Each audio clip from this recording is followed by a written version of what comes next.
Merry Meet Annie here. I'm going to put this video up on my This Witch's Way collection of videos. It actually was a question that came to me in the Q&As that people have been kind to send me, and it came from a Starry Path who is Isabel. And her question was, have you ever had a male working partner? What are your thoughts about the concept of male-female working partners? And I'm going to take this out a little bit farther than that, Isabel. I want to talk about working partners in general. I believe powerfully in working with others when it comes to learning and experiencing and working magic. That doesn't mean I don't think we can work perfectly fine alone. I'm a solitaire in general nowadays, and indeed I work alone a lot. However, the whole concept of partners, magical partners, spiritual partners, it's a very important concept to me, so I wanted to spend just a little bit more time separately on it in this video. When I was first trained in the 70s, in my first formal coven, I did have a working partner, and his name was Tyrone. Tyrone has passed over quite some time ago, and he was a young man about my age. We were in our early 20s, and he came to this group as a seeker about the same time that I did, and our priest decided to put us together in that particular coven, which was very traditional.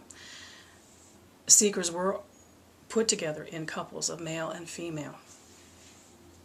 And we learned together, and we studied with our priest and our priestess together, and we worked with others in the coven, and we grew our practice together.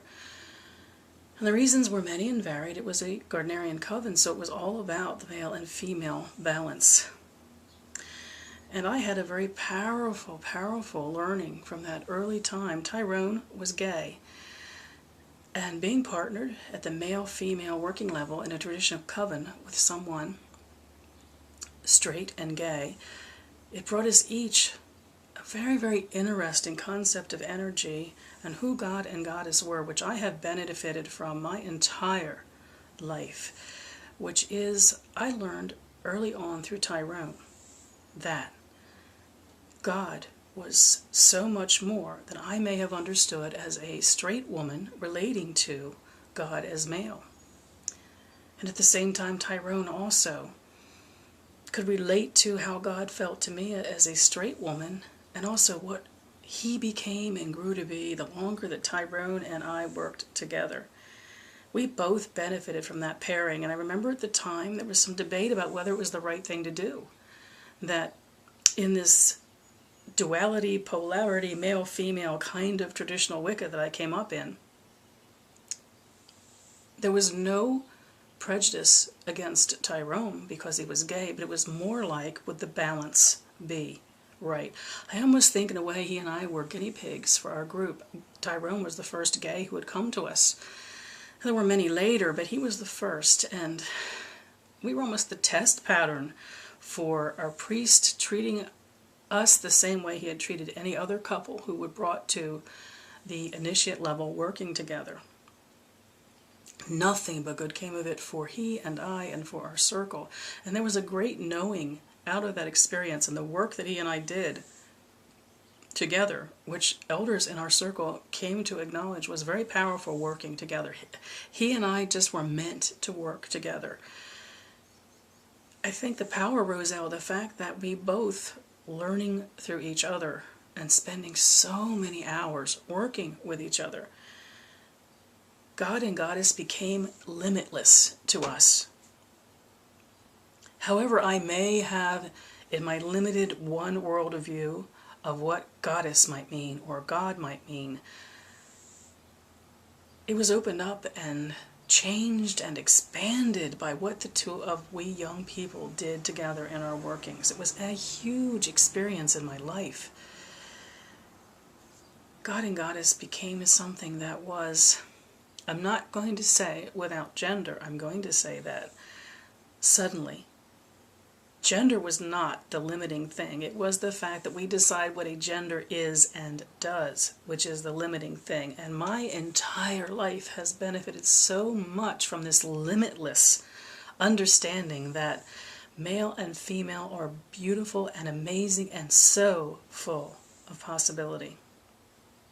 So I wanted to honor that, because first in my mind came my first experience working with Tyrone. And we played together and we experimented together and we worked every energy we possibly could together, and it was amazing. The power of that working relationship was the equivalent of together. We are more than we can ever be apart, the idiom that is very much a part of group magic. But also it was about exploring and expanding who we were and who we could be through our interactions of another, through seeing ourselves in another's eyes, another that we trusted so explicitly and perfectly. It was an amazing, amazing experience. If you want a little bit more about the power and the emotion of what that kind of experience can be, I did a video quite a while ago now for Marlin, of Marlin's Universe, where we talked about meeting each other at the astral level. Now Tyrone has been long gone from this world, and I did a video called This One's for Tyrone. And if you go to my videos and search on Tyrone, Tyrone, you will find that, and you will see the power of that relationship after all these years. So this is a very specific example of a working partner in my life who was male. When it came to being a covenor in most of the circles that happened in my life, other than that, when I was not leading, when I was not priestess to a circle, most of my working partners from then on actually were women, because I was involved in women's circles and the power of who we were, and very often circles would be highly populated with women with only a few men in the circles, so you paired off in whatever seemed a I don't know if you could consider it a blending of energy or an attraction of different kinds of energies. I've experienced different things. And I put that in the same category of all of us who are learning and growing now, that we learn so much from each other.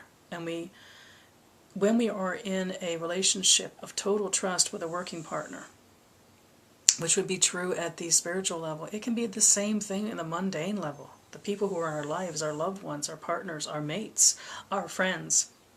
The power of total trust and total honesty, to call each other out, to hold each other to what we say, to hold each other to our words and our actions, to be able to experiment with blending energy and moving energy. It is powerful when magnified beyond one person.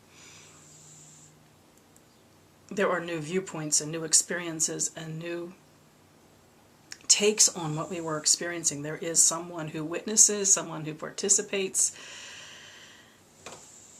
Very powerful in a trusting relationship to explore with another. Now, for a couple of the covens that I've led over the years, my working partner was my priest. So again, it was male and female. But then again, I have led one coven that was a coven of just women. And in that particular coven, we were not partnered 1-to-1. We were partnered at different times with different women in the group. That was very powerful in its way. Our priestess who led the circle, as I was joining it, had decided that early on that she wanted all of the women to come to a intimate and trusting relationship with each other. And at Samhain of each year, it was like musical chairs where we switched and we started working with one of the other women in the circle. Now, I didn't have the history with that circle to have had the opportunity to spend that time with every woman in the circle, but it was a very powerful way of learning and exploring energy and what it can be. And truly, as far as working partners are concerned, my husband is a working partner to my mind. He's not pagan. But the magic we create, the energy we create together, the way we blend our spirits and our souls, the work we do with body magic and being together in those intimate times, the depth of friendship and trust in living the mundane moment to moments in our life, I consider that to be a working partner. Life is indeed one of our largest workings. So I wanted to share my thoughts on working partners. Is it necessary? Some of us will go through life that we don't meet. Others, or another, that we want to open up to in that way. We will study alone and we will work alone, and our experiences will be vast and they will be powerful. But I am a creature of community. It is who I am. it is indeed one of the greatest reasons this path appealed to me, was those early years of how powerful the community was and what we did when we came together. In the microcosm, that means what we do working with one or a few others. I always benefit when I step outside of myself, listening to another's thoughts, accepting their feedback, having them challenge me, keep me true to my own way when I drift. I have been blessed by intimate and deeply trusted spiritual partners throughout my life, and I hope that it always happens. Amazing experience to me, this partnering. Whether it's with another person or another small group of people, and no matter the dynamics of it, it's all about what we do when two or more come together, and it is multiplied far more greatly than just that times two. So working with others, with another, with a dedicated spiritual partner, with a working partner, has been an important part of who I have been in my practice and the way I choose to do things. Thank you for the opportunity to think about that, and in a way to honor those, especially at this point in my life, all these years later, thinking back to my 20s, the power of who Tyrone was to me through that decade and then the rest of my life, and what he taught me about the ultimate perfect love and perfect trust, and those who came after him that trusted me with who they were and their energy and the total and complete openness and vulnerability of opening to another and being together. What it held at the same time what we each were powerfully and uniquely individually, but what came of that which neither of us could have experienced or created alone. It's added a depth to my life and to my spirituality, which is an important part of the path for me. Thank you for the opportunity, Isabel, to share this a bit and my feelings about working partners. I wish you mirth and reverence. Mary part.